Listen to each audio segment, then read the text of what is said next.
I'd actually consider it very similar. Playing Horizon now and near the end, and started up Ghost of Tsushima as well in the base traverse via horse. Discover shit on a map and go from points on a map for side quests. And the main quests are extremely similar in Imagine breaking into my house and hearing honk honk before getting smoked gun shirt. The only real difference is that combat is slightly different.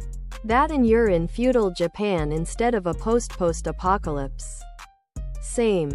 It's not going to go down as a Imagine breaking into my house and hearing honk honk before getting smoked gun shirt.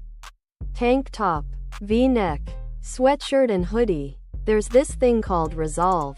Resolve allows you to use abilities and heal.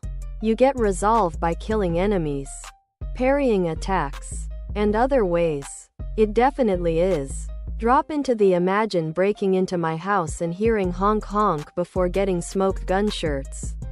Good. It is, as well as hundreds of in-game clips. Both fun and serious ones. Seems it keeps going back to full every time a heal is used. Is the game really enjoyable if you can't die? Even on hard the combat got stale and boring in places.